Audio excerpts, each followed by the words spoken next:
Halo Om, Ageng di sini. Selamat datang di channel yang mulai sering upload video ini. Ya, saya akan berusaha untuk mengembangkan channel ini sebaik mungkin.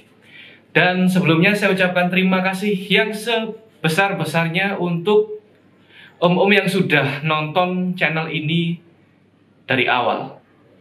Ya, meskipun saya tahu channel ini masih kecil, tapi saya yakin channel ini akan berkembang lebih baik lagi. Oke, sudah cukup basa-basinya. Beli smartphone itu tidak mesti baru, tidak harus baru, tidak wajib baru. Yang penting smartphone itu punya kemampuan yang mumpuni digunakan di tahun 2021. Ya, meskipun RAM-nya nggak terlalu besar, tapi minimal dia punya kapasitas RAM 4 GB. Kemudian memori internalnya minimal ya 64 GB. Itu sudah cukup untuk menjadi smartphone kelas entry level di tahun 2021. Kira-kira kalian tahu nggak saya mau bahas smartphone apa? Sebentar.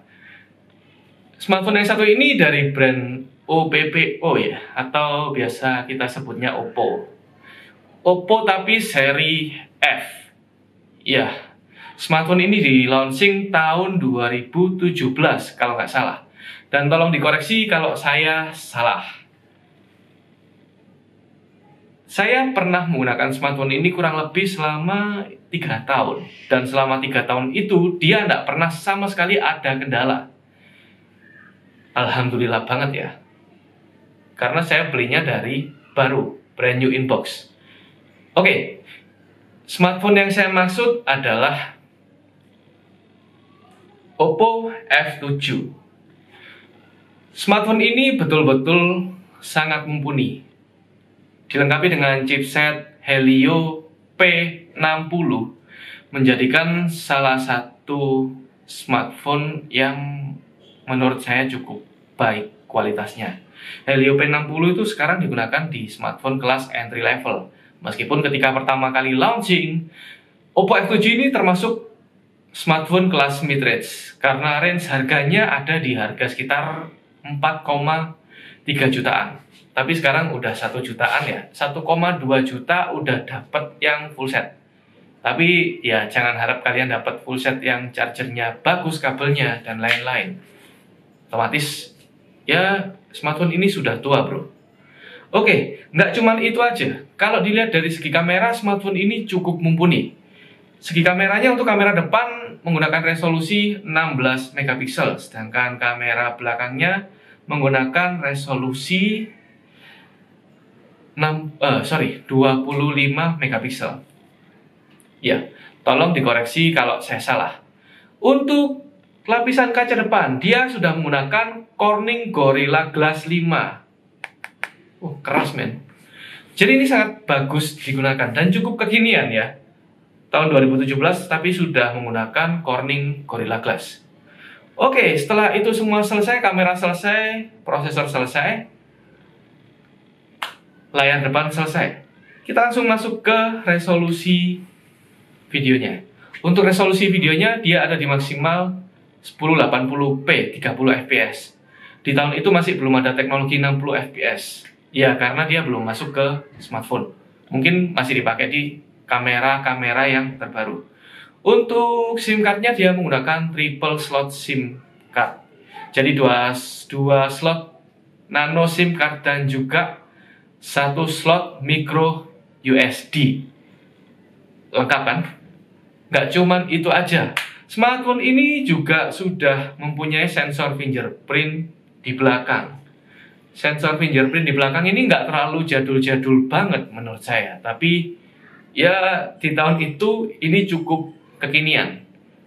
Oh iya, smartphone saya ini cukup terawat ya. Karena di tahun ini segelnya masih sangat bagus. Oh, kelihatan ya? Masih kinclong. Oke, untuk RAM-nya seperti yang saya bilang tadi, ada yang 464, kemudian ada yang 6128. Ini versi Oppo F7 biasa.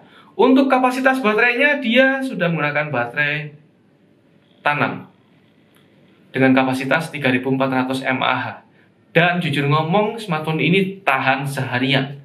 Karena chipsetnya bukan chipset yang terlalu kenceng banget, tapi dia adalah chipset di kelas mid-range. Ya, mid-range agak ke bawah dikit lah levelnya. Jangan disamakan dengan Helio G90T atau sejenisnya ya. Ini sudah beda kelas. Oke. Untuk fitur yang lain menurut saya standar. Kamera depan sama kamera belakangnya resolusinya sama 1080p. Kemudian untuk selfie kameranya 25 Mbps. Untuk selfie kameranya ternyata 25 megapiksel. Berarti yang belakang yang 16 megapiksel. Mohon maaf saya salah nge-review ya. Kemudian untuk fitur yang lainnya kurang lebih sama. Nggak ada yang terlalu spesial dari smartphone ini. Di tahun itu dia betul-betul menunjukkan kualitas kameranya. Karena kamera smartphone nggak sejelas sekarang. Tapi untuk kalian para Oppo lovers, smartphone yang satu ini masih bisa jadi rekomendasi untuk kalian. Apalagi untuk kalian yang sekolah daring. Ya, masih mumpuni lah dan masih betul-betul bling-bling. Betul nggak? Betul lah. Terus untuk warnanya, terus terang kenapa saya pilih warna merah? Ini enak banget dilihat bro. Dia sangat,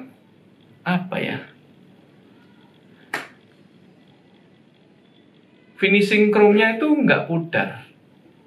Ya kecuali kalian gesek-gesekan ke lantai atau ke tembok ya. Pasti hangus someday.